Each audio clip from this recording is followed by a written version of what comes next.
They won't know this town until they've seen it through the eyes of a rebel. Only then will they understand this city's heart. Only then will they feel Vegas' soul. A people captivated, a city united.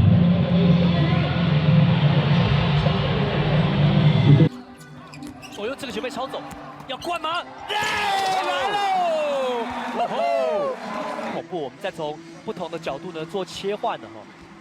我们这次未来电视网拍摄琼斯杯也是全体总动员呢，现场加了非常多的机器，我们再从不同的摄影的角度、摄影师的角度再看一次哦。这在半场结束前贡献了这场比赛目前为止的 Top Play 最佳好球，休息下再回来。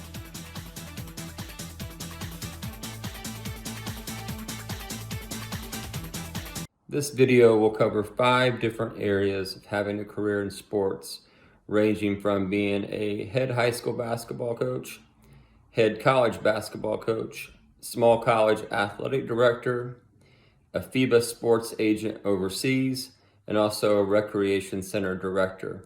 I've also included testimonials on different coaches and players throughout my career to also help give you insight on what it means to being in the world of having a career in sports.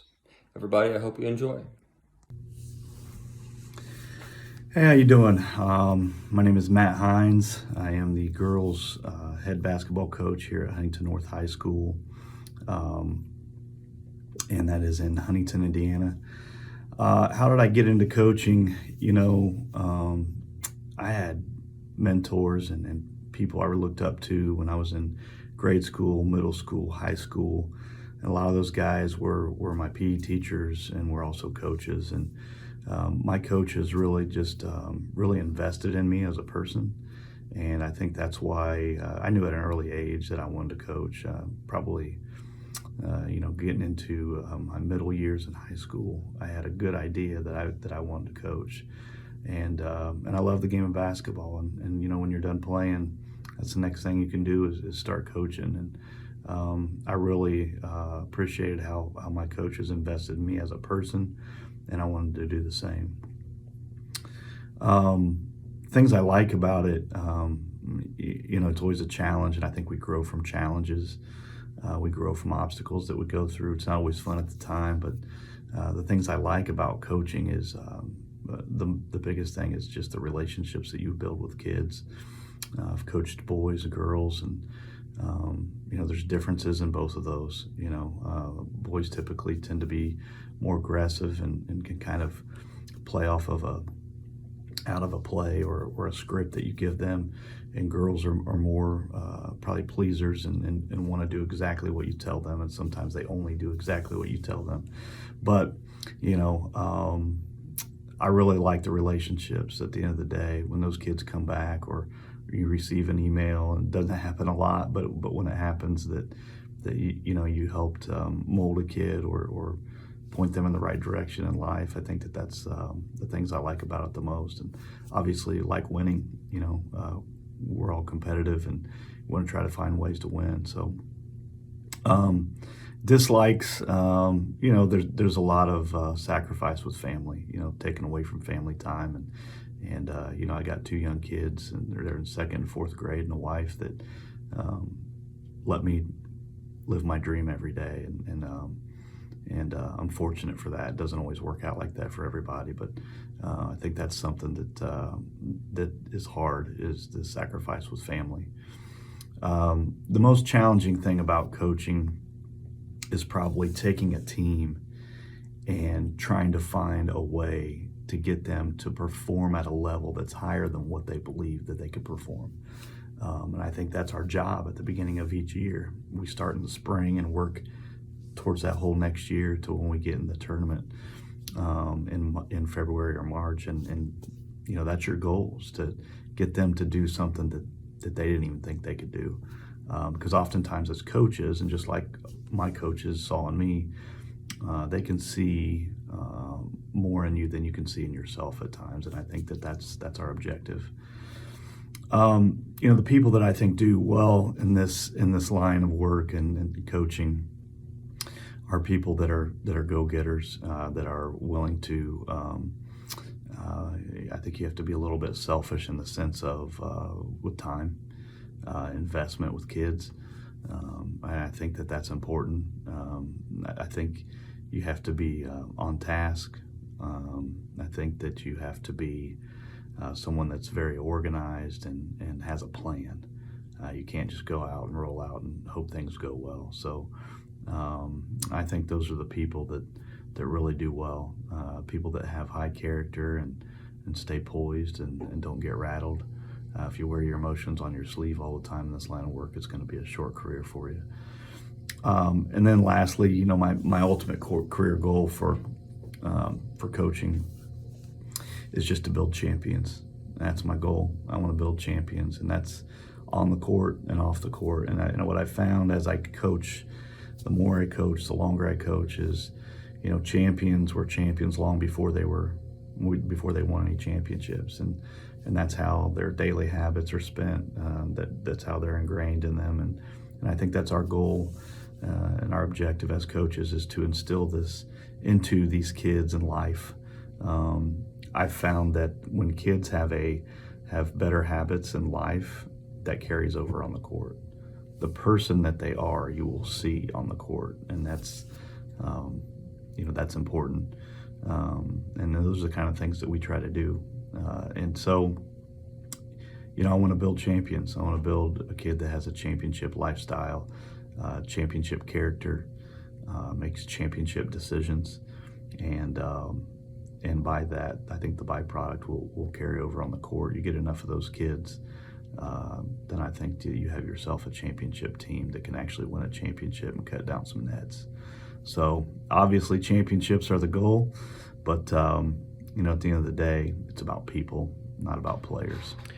Well, I'm excited here to do an interview with Travis McAvane. We go back when he played for me when I was a head coach at age 25 at Indiana Wesleyan University, and look forward to just to give some answers to some questions and to help just people with the profession of coaching basketball. So my name's Scott Bloom, and again, I am the head women's basketball coach at Cumberland University in Nashville, Tennessee, and we're excited to kind of finish up this season. We were receiving votes early in the year. We've had some injuries, but we're going to try to bounce back to finish up the year. How did you get into this line of work? I kind of knew that basketball needed to be something in part of my life. I love the game. I want to give back. I was an Indiana All-Star in 1988 with the likes of Sean Kemp, and then had the opportunity to play at Valparaiso University, and then transferred to Grace College, a Christian school, NEI, won an NEI national championship in 1992, and then was blessed to play professionally in Portugal. And so while my time in college, I knew I wanted to be a coach, and so I kind of pursued to be a coach, and then the Lord just blessed me and gave me the opportunity as assistant at Indiana Wesleyan at age 25. Our head coach resigned at Christmas. I was named interim, and then our team just kind of turned around. We actually won the NCCAA national championship my first year coaching, and then I was asked to be the head coach, and that started my career as a head coach for 25 plus years. What do you enjoy about it the most? It allows me to stay in the game of basketball. Like I said, I've had a passion for it since I've been little. I'm allowed to give back to others this game, teach them the game that I love, and just the X and O's, and probably the biggest thing is just the ability to hopefully impact these young lives, teach them more to how to take a jump shot, set a screen, but hopefully that they will be prepared for life through the examples that I set as a role model, and just having my family around when they were little, and see how we balance being a coach, a father, and a husband. And I think those are the most important things that will help young coaches realize that family needs to be first, and then your job second, but you need to put in a lot of time, especially with your family, but then also make sure you put that time in as a coach to make sure your players and your institution knows that that you're all in. What's not so great about it? The problem is to think about this question. Not so much. There's not a lot that I don't think is great about it. I would say though, in the past 8 years, is trying to encourage my players to become young adults and not allow the parents to dictate or complain about the coaches and they're not doing their job, or they're not very good, or this player should play more, and you should play more. That's probably been the biggest thing that has been discouraging with a lot of coaches. And the thing is, kind of going to profession of teaching too. It's just the parents are trying to get more involved, and I want my young ladies to realize that this is the time that you got to kind of begin to grow as a person, and you come and talk to the coach, and you ask why I'm not playing, or what do I need to do to play more. And so hopefully that will kind of reverse itself here in the next few years to allow coaches to be coached and the players to be coached by us, and allow them to grow as individuals. What's changing in the sector?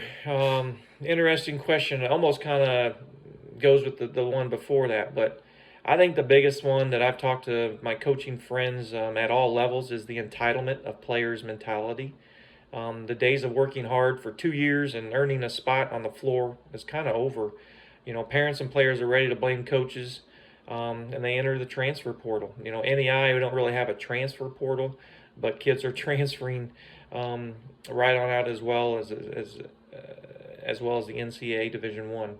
We need to get back to working at our game and show the coach that you have to play me because I'm too good to sit on the bench. And I've had boys that played sports. I have a young son right now that's playing in college, and we have those tough conversations. I said, hey, you got to do what you need to do in practice to show the coach that you have to play you. And so that's something that I wish more parents would kind of press towards their players and their own daughters and sons, that hey, you got to work at it. And just seeing some of the great stories. You see that Stetson Bennett, the quarterback of Georgia, and was a walk-on and transfer, and all. Now he's won 2 national championships. He took his time and made it happen. And so that's kind of the biggest thing that's probably changed in our sector. What's the most challenging part of your job? I think for me, as I've gotten older, is just worrying about what others think of me. You want to try to please everybody. You're not going to. So as a young coach, you got to be willing to maybe have 10 players love you, 10 parents love you, and then there's going to be 4 or 5 that just do not like you and think that you're the worst coach in the world. And if you allow that to tear you down, and you worry about those 5 rather than the 10 or the hundreds that you have impacted, then it'll be a tough profession to kind of continue in. And so I think, for me, it's be yourself. Don't try to change what you do or your personality because someone else tells you need to do it like this.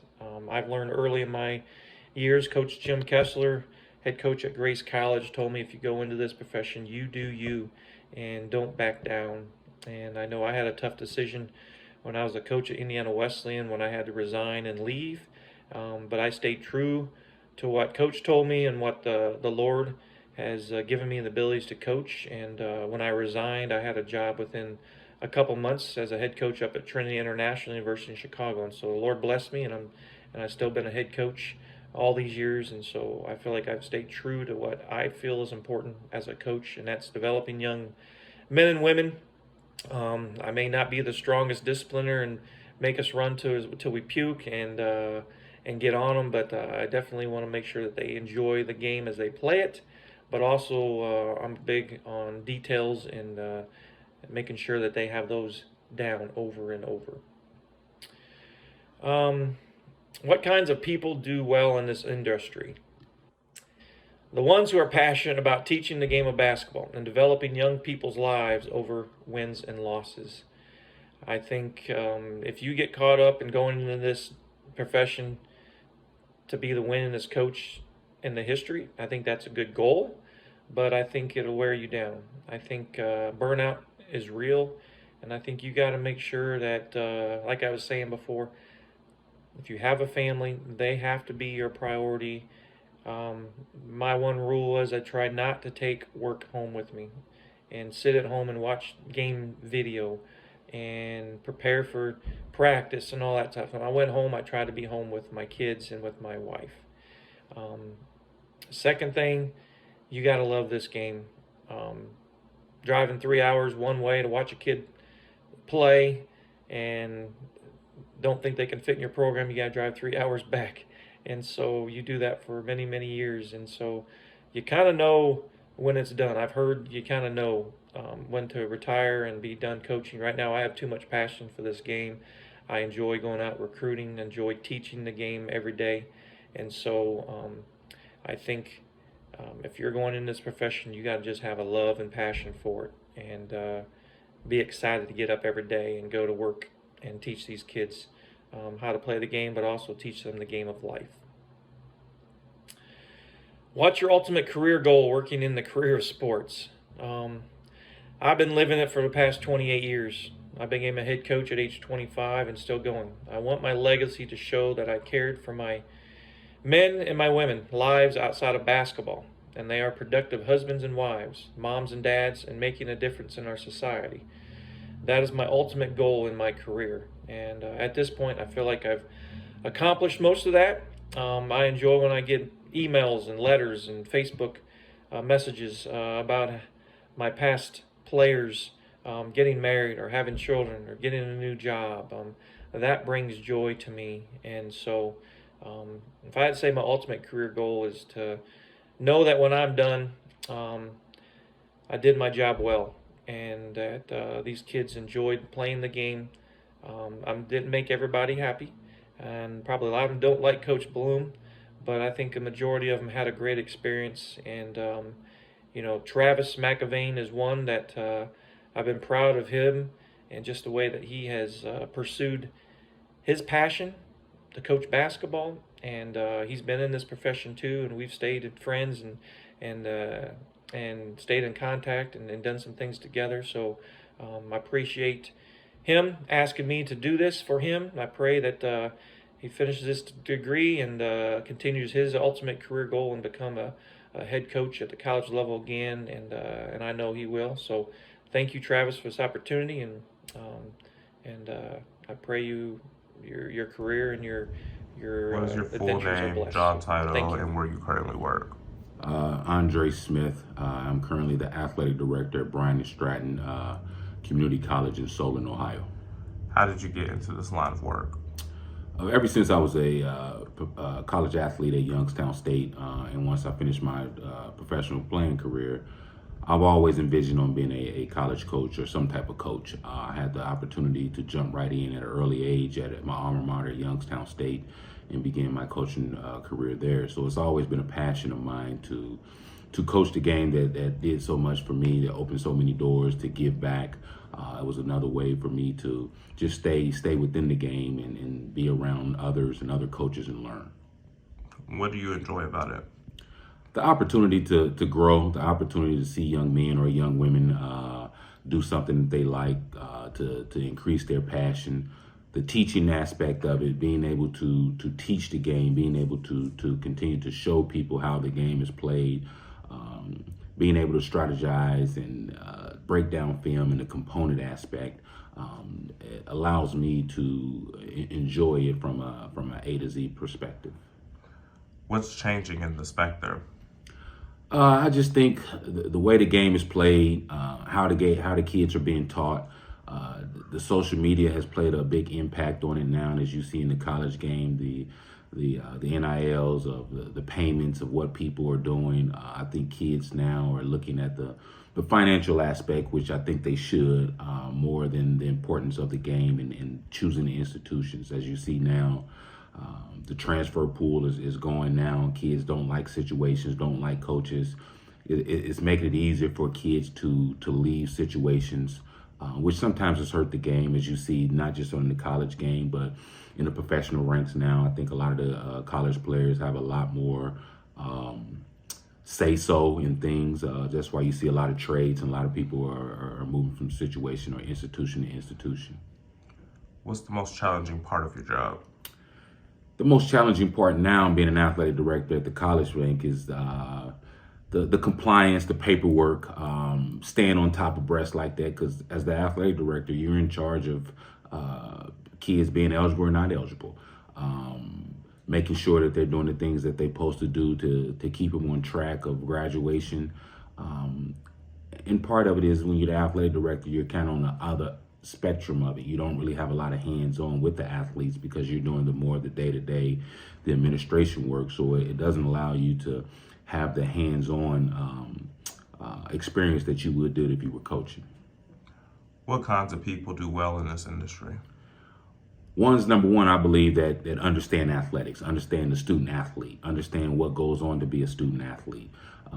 Individuals that have a passion for it, ones that have the understanding, the ones that can have a lot of patience, because you have to have a lot of patience dealing not only with the student athlete, you're dealing with professors, you're dealing with parents, you're dealing with other universities, organizations, officials, administration. So having a lot of patience, understanding is some of the key points. What's your ultimate career goal working in this career of sports? It's continue to grow, continue to be an athletic director. I've been a general manager in some professional leagues. So I think continue to grow, get to the highest level I can in some point of administration. If it's at the professional level, being a general manager, would love to still get back into the coaching realm of it. But I think being an athletic director is one of my goals, the goals that I've achieved. It may be to get to a higher level, meaning higher than the junior college level, where obviously you have more resources and more staff, but it also allows you to interact and network with others. Pros and cons of being a sports agent and the pay structure. So the higher you get your client, your athlete, a playing contract, 10% of it you make. So if you're getting him a $10,000 a month playing opportunity, you make 10% of it, which is $1,000. So if you have 6 such clients who you are able to find a playing contract of that amount, then you're making easily about $5,000 to $6,000. But if you are sending him to a league where he is paid $1,200 a month, then you're getting only $120 of him. So that's something that you have to work on, signing up the best talent. Don't just sign up any talent, because you can have 100 clients, but can you find a playing opportunity for 100 clients? So you rather have 5 clients who are one of the best potential talents, and then find those 5 a playing opportunity. And the majority of the revenues that an athlete earns is from his off the field playing contracts. So if I can give you an example, Roger Federer made only $35,000 in prize money by playing tennis, but he made $90 million from his off the field assignments. So as an agent, if you can find your athlete, your player, a professional endorsement somewhere, a sponsorship, an advertisement, a contract where he can go and make some extra money, this is where as an agent you can have a 30% commission on that. So for example, if you find him $100,000 advertisement endorsement, commercial endorsement from some sneaker company, any company for example, you stand to make about $30,000, $20,000 at one go from that. And you can maximize his earnings by improving his social media profile, his public profile, etc., getting more of the field opportunities. That's where you make the maximum money. But as an agent, under FIBA rules, you cannot charge a player more than 10% of his paying contract. So this is the cons and the pro of being a sports agent. Hi, my name is Mark Davenport, CEO of DTR Sports, based out of New York City. DTR Sports is a sports agency that manages professional athletes who play overseas in different countries, regulated under the FIBA rule. Some of my players play in Europe. Some of my players play in South America. Some are in Asia. I've connected with different people around the world who've helped me to place these players, and I've connected with different agencies and that are bigger than me. In order to place these players, there's different agencies, like specifically in Europe, where you kind of have to use your connections in order to get guys. So some of the pros and cons about this industry are, I think, I'll say some of the pros. It gives athletes an opportunity to continue to play basketball after college. It gives guys an opportunity to continue to grow and learn themselves and expand their horizon. You get to travel the world. I think that's one of the keys for a lot of my clients. They get a chance to actually see, outside of their, upbringing and what they know from their day-to-day. I think some of the other pros is guys that get to learn different brands of basketball. For some of my guys who are looking to transition into becoming coaches, their knowledge of the game is very vast because they've played in different countries. So they know, so many different angles about how to approach the game and how to teach players to look at the game. And they also, give the pros and they give the pros and cons essentially from a player's vantage of what overseas basketball looks like. Some of the cons I think are it's very it's a very flaky market. It's a very a volatile market, if you would say. Coaches lose jobs all the time. Players don't get paid on time. Some don't get paid at all. They don't make a lot of money sometimes, depending on the level. If you're at a really, really high level, then you'll make a solid amount of money. It's a solid income. If you're at the middle level, where I feel like a lot of my guys are, or the middle lower level, they struggle. They make a couple $1,000 a month, but they're building their resume so that they're getting a chance to really learn. I think sometimes the living conditions can be very difficult. The food, the teams will promise that they'll feed the players and house the players, but the housing, I wouldn't say it's deplorable, but it's not up to par. I think us being Americans, we can definitely say that we're a little spoiled, and traveling outside of the country is very difficult if we're not used to living in those third world countries essentially, which a lot of these teams are in. So I think that can be a big big con for a lot of my guys. Obviously the food, language barrier is always a difficult thing, but outside of it, a lot of it all depends. It all varies on team to team, country to country, because some guys have great experiences, other guys have horrible experiences, and there's no real universal in international basketball because there's so many different territories. As if you're comparing it to the NBA, where there's one solid structure. Every team does do things differently, but there's kind of a basis structure of how they do business. And I think that's the difference between the NBA and playing overseas. And lastly, I would like to hit on the pay scale and the pay structure of the playing under the FIBA regulations in different countries. And I'll kind of break it down by region and by levels, because I mentioned levels earlier, but by region, European players get paid, not European players, but European teams. So that's your highest level that you're going to get playing internationally, in my opinion. And that is your Spain's, your France's, Israel's, which is considered kind of like the Middle East, Asia. Some of the Middle Eastern countries do pay a good amount of money. But when you're going to get talent, where talent meets pay, I think it would be some of the higher European teams. Some Turkey teams pay pretty well. And that could be upwards from $1 million a year to $2 million. Some guys get paid, a decent amount of money.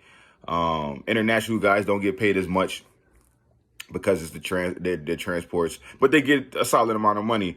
And I think After that, you have your second level guys who some guys get 10,000 a month.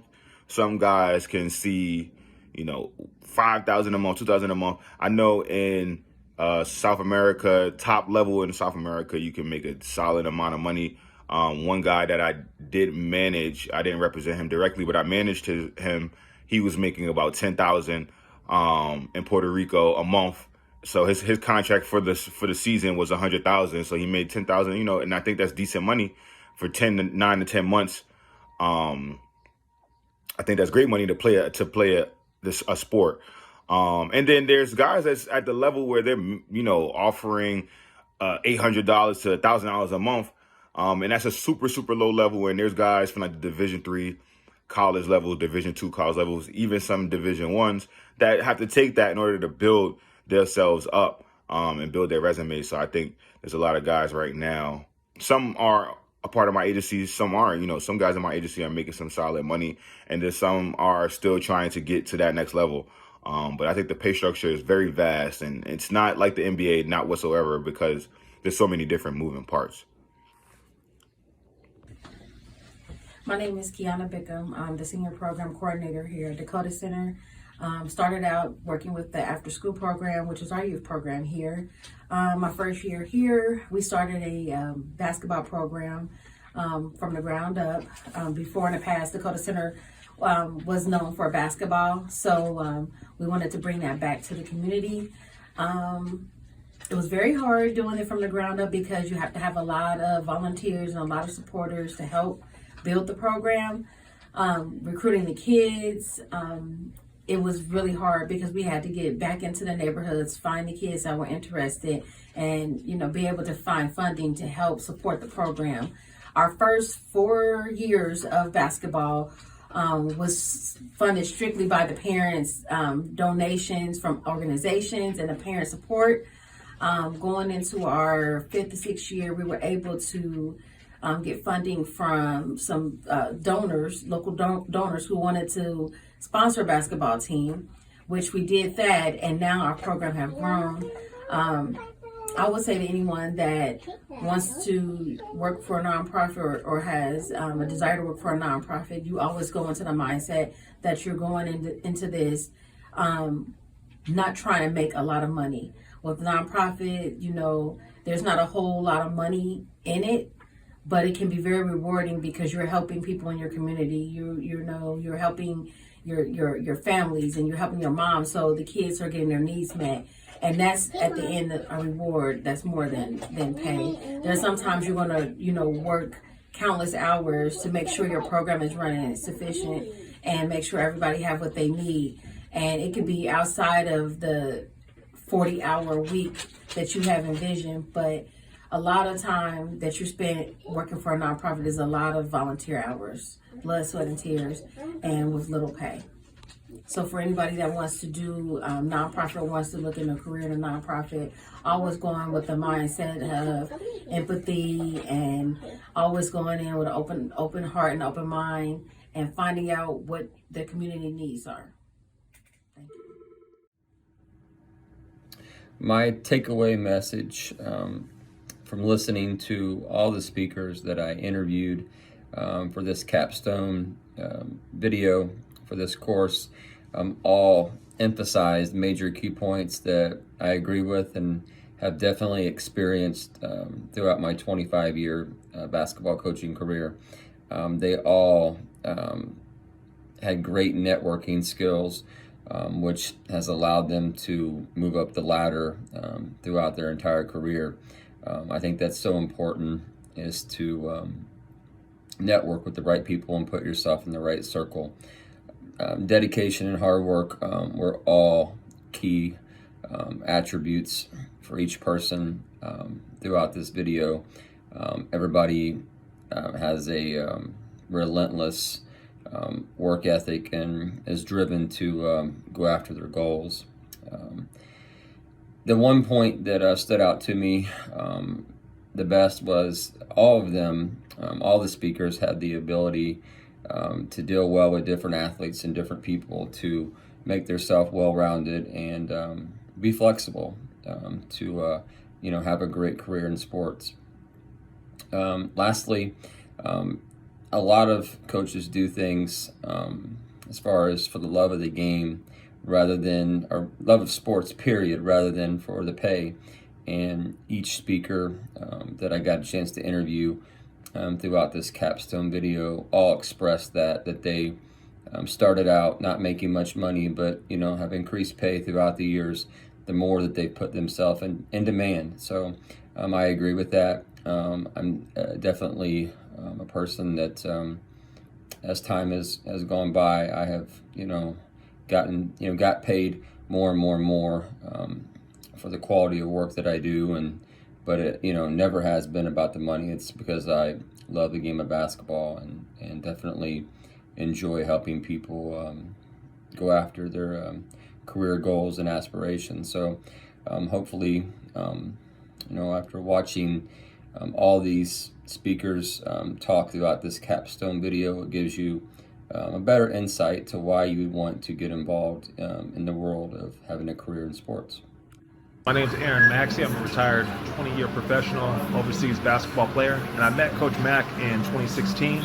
And to me, the reason why he's such a great coach and he's had longevity is the fact that he's actually a player's coach. And when I say player's coach, he actually knows how to deal with veteran players as well as newbies that are fresh out of school who don't understand the game. With those newbies, he's able to instruct them to understand and learn how to play the game of basketball. And being a people person, he actually knows how to listen and hear what people have to say to be able to place them in the right places. From a veteran standpoint, Coach Mackey knows how to manage. Veteran players, we've been through the wars, we know what it takes to win. And what he does is he actually knows how to manage us and to know when to allow the reins to be free, and then at the same time knowing when to pull them back to regain control over the team so that we can actually run a long set, have a good possession to be able to actually score when we need to score or get a defensive stop when we need that defensive stop. The reason why Coach Mack has had longevity in the game as long as he has is, one, he's a people person. Number two, he understands the business. And number three, he'll do whatever it takes for his team to be able to have success. That's late nights doing video scouting, doing player personnel scouting reports, being able to be there actually for players who may have issues with families. Might be a newbie who doesn't understand how to balance their budget. Coach Mack, he does all these things for the goodness of his team because he wants them to have success. And he's also a family man. Not only does he have a college-age daughter, at the same time, he takes each and every one of his teams and he treats everyone like family. And that's the reason why he's been able to have this success as long as he has. As a head coach, he's excellent because he does listen. He has the tactical skills to be able to lead teams to championships. He's a championship level coach. He has multiple titles under his belt. And as far as for me being a veteran player of 20 years, a retired player, whenever Coach Mack reaches out to me, whether it's talking X's and O's or just talking about life, I'm always learning something from him because he's been in the game for so long and he's very knowledgeable. How you doing? My name is Marcus Rhodes, and my experience from playing under Coach Mack, it was very challenging. It was very challenging. It was fun. We won a lot of games. He held every player accountable. And he also gave everybody a fair opportunity to get better and a fair opportunity to gain playing time. My opinion of Coach Mack as a coach, he was a coach, but he was also a father figure. He was a mentor. He just always got the best out of everybody, and he always challenged everybody. I think that Coach Mack, he has always succeeded as a coach because he was always fair. I feel like he gave everybody a fair shot, and everybody respected him for that. And I just strongly believe, as long as I've known Coach Mack, which I've known him for a while, he's always led. He's always brought more opportunities for me and my buddies, my teammates. He just always opened up doors for me and everybody around him. And I think that's why he's always been a successful coach, ambassador, and everything else he is. Yeah, that's Coach Mack for you. Thank you. How you doing? My name is Chris Owens, former NBA player, former European player. I just wanted to talk a little bit about Coach. First, I played at the University of Texas, when drafted to Milwaukee, traded to Memphis, spent a couple years there, went overseas, played all over Europe, and I had the opportunity to play with Coach, or play for Coach, on a special trip representing USA and Taiwan.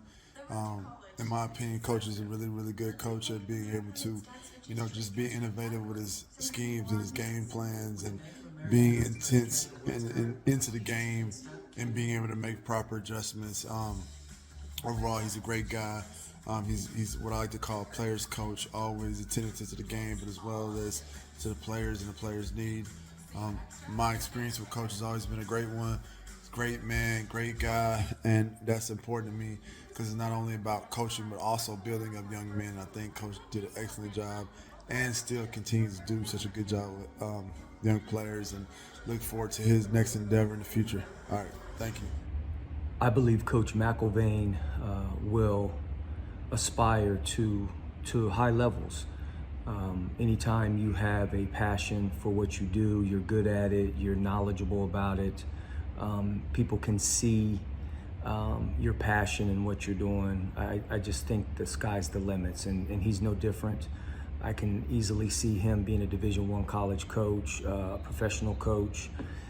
I think that when you pull back the layers of who somebody is, it becomes clear that basketball is a huge part of his life, his knowledge of the game, how he interacts with coaches, directors of other programs. You look at his resume of where he's been over the years, and he has a vast knowledge of basketball at multiple levels. And so I think when you take that and mix it in with a love for kids, a love for the game, I just think that sky's the limit. And once he completes his academic requirements, I just think sky's the limit for Coach McElvain. And of course, as a fan of his, a fellow coach, a friend, I wish him nothing but the best. Good morning. I have competed as a coach against Travis since 2005 when I was the head coach at Millersburg Military Institute. We ran a prep school program. He was at Harmony Prep and Christian Center. It's been about maybe 18 years. I was very impressed with the players he had, but I'm an old school coach, and I was more impressed with what they ran, how well he coached his team, and how hard that they played, and also his ability to find places for his kids. But most of all, as a coach, you want to make sure you have control of your team. And he seemed to do that, and he had great connections and a great chemistry, and we became friends and have remained to this day. I think he's one of the reasons that he's so successful is because he works hard. Working hard is a skill, and Travis has definitely defined that. He works at his skill, and he has passion. And once you have passion for anything, you're able to to do a lot of stuff. You're able to be successful. And his success has been, he's worked with kids of all ages. He's been successful, and he's gotten a lot of experience. It's because of his personality. People tend to go toward him. He's a leader, without a doubt. Empathy, and all those things, they fall right in line with what Travis does. My name is Lynn Ramage. I've been coaching for over 35 years. I've been a head coach at every level, Division I, II, III, JUCO. I'm out here in Arizona, and I have lots of experience. I've had young players in the pros, Montrezl Harrell, coached at 5-star, done camps in Switzerland, all in Trinidad, and on my way to Colombia and Poland this summer, as well as Trinidad, to do more camps. I highly recommend him. He's an awesome coach, a leader, and he's always in the mix, and I think he'd be an excellent candidate. I just really have a lot of respect for him and love following him, and would be more than happy to say anything about him. Feel free to call me at 336-202-8700. And once again, my name is Len Ramage. Have a great day. In conclusion, I hope this Capstone project video on the topic of having a career in sports was very insightful and educational on what it means to have a career in sports, and also what it means to be successful, and also overcome some adversities throughout your career at times, and give you a better understanding of maybe what career path you want to choose moving forward in your future, and choosing a career in sports.